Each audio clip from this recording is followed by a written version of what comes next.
Hi and welcome to the first module in this self-help program for depression. My name is Magnus Nordmo and I'm the Norwegian clinical psychologist who will guide you through this program. The goal of this program is to introduce a variety of methods and techniques that can help you with your depression and increase your quality of life.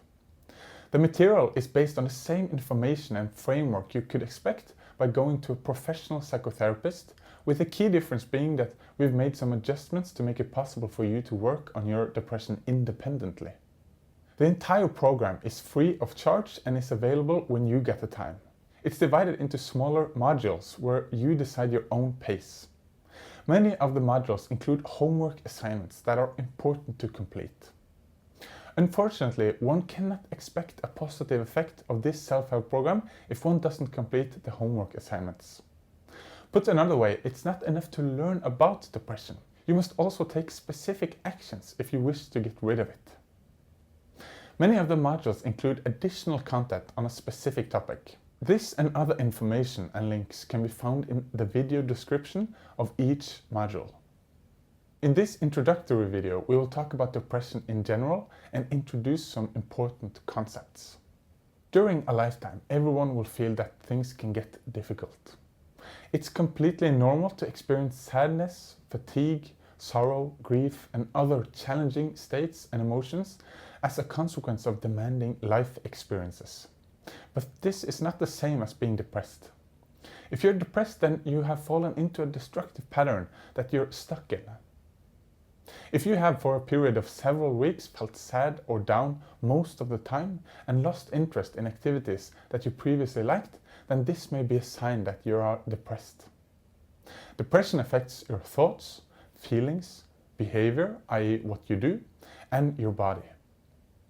During a depression, your thoughts can be characterized by negativity and self-criticism. Here are some examples. I'm worthless. This is my fault. I should pull myself together. I'm a loser. It would have been better for everyone else if I didn't exist. I cannot get anything to work. Nothing good ever happens to me. Your feelings can be characterized by a sense of emptiness, but it's also normal to feel irritable, frustrated, unhappy, indecisive, sad, and overwhelmed. Many report feeling guilty of something or low self-esteem. Your behavior, i.e. what you do, can be characterized by seclusion and inactivity. You may stop doing activities you previously enjoyed. You may also find it difficult to carry out daily activities and tasks. Some people may attempt to use alcohol or drugs in an attempt to feel better, while others may get stuck all day in front of a computer or TV screen with content that they don't particularly enjoy. Depression can also be felt in the body. You may get a sense of feeling ill or tired most of the time. One can also have headaches, bodily pains, stomach problems, and sleep problems. It's not unusual to lose appetite and thus body weight, but the opposite can also happen, where you comfort yourself with food and gain weight as a result. These four aspects are called the cognitive diamond. It's important to point out that all these aspects of the cognitive diamond affect each other mutually and can form a pattern that maintains the depression. The goal of this self-help program is to break this pattern with something called behavioral activation, and we'll talk more about that in the next module. A doctor or psychologist might give you a depression diagnosis if your symptoms have lasted for several weeks and you have excluded other possible causes. For example, it's important to rule out whether your symptoms are caused by a bodily disease or a side effect of a drug you're taking. Therefore, we recommend that you talk to a doctor and tell him or her about your symptoms. If your depressive condition is triggered by another mental disorder, for example, anxiety disorders, an eating disorder, a personality disorder, or substance abuse, then it's generally recommended that you treat the underlying condition rather than starting treatment for depression. The video description contains a link to a document describing various forms of mental illness. Insomnia is another condition that is often linked with depression. If you've had poor sleep on average 3 days a week for 3 months or longer, then we recommend our self-help program for insomnia. If you feel that your insomnia is worse than your depression, then we recommend starting the insomnia treatment first.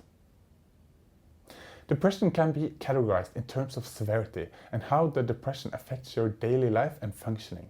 In the case of mild depression, one can follow up on most activities and work, but you experience discomfort. Moderate depression is characterized by having great difficulties with carrying out your usual activities. It often leads to sick leave from work and other adjustments. If you're severely depressed, then you might not be able to function at all in your daily life, and therefore you need a lot of help.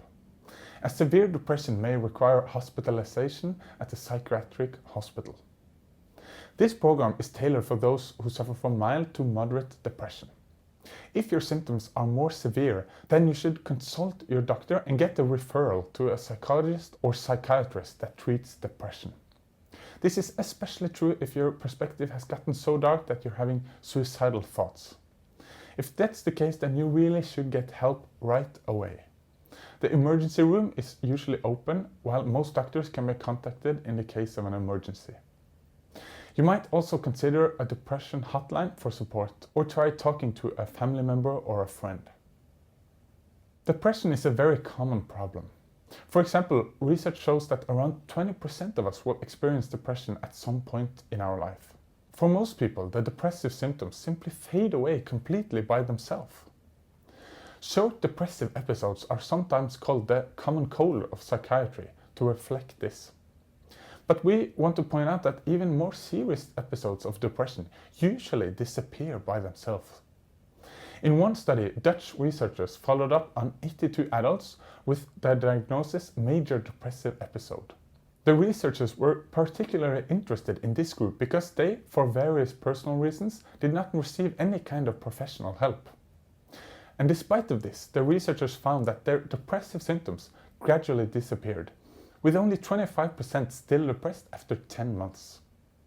Milder cases usually subside a little faster than more severe forms, while risk factors such as drug or alcohol abuse, little or no social support, a history of depressive episodes, and early onset of depressive symptoms increase the likelihood that the episode lasts longer.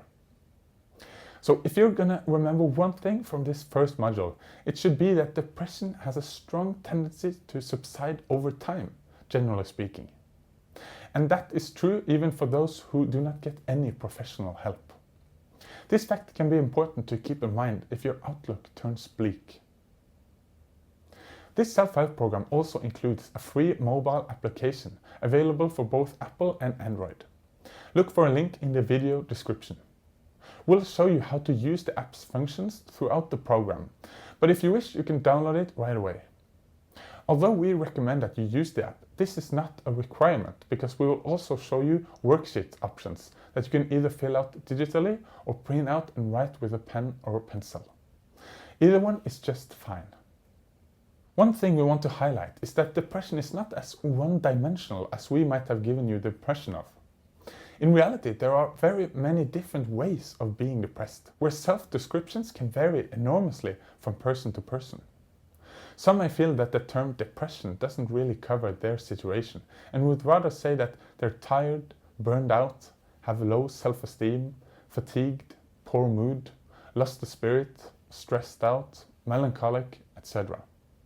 Depression in this sense is just a big label that we put on a lot of different experiences. It's practical and easy to use a big label like this, but it's not very specific or nuanced. But when it comes to this program, it doesn't really matter all that much, because research tells us that the techniques that are presented in the program can work across all the different dimensions that lie beneath the depression label. Just that there are many different subjective perspectives on depression, there are also many different ways of getting out of depression. And most of these does not involve professional assistance. Other alternatives include adjusting your lifestyle, seeking new relationships or reaffirming old ones, find a new hobby, changing jobs, readjusting your priorities, etc. But if you have tried other strategies or don't know how to proceed, and if you're willing to put in some work and effort into trying something new, then we highly recommend that you engage in this self-help program. Lastly, we would like to point out that you may want to repeat important modules several times in order to remember the information that's presented. This program is about learning something new, and this makes repetition a valuable tool. This is especially true in the case of depression, as research indicates that depression can make it harder to remember new information. A goal of this self-help program is that you increase your awareness of how you're affected by your environment and your patterns of behavior. The first step in this process is to fill out your own version of the cognitive diamond. The question you need to ask yourself here is, how does my depression impact my behavior, feelings, thoughts, and how does it make me feel? Please use our worksheet in this process. All links are provided in the video description, including a link to the next module, which you can start when it suits you. See you later.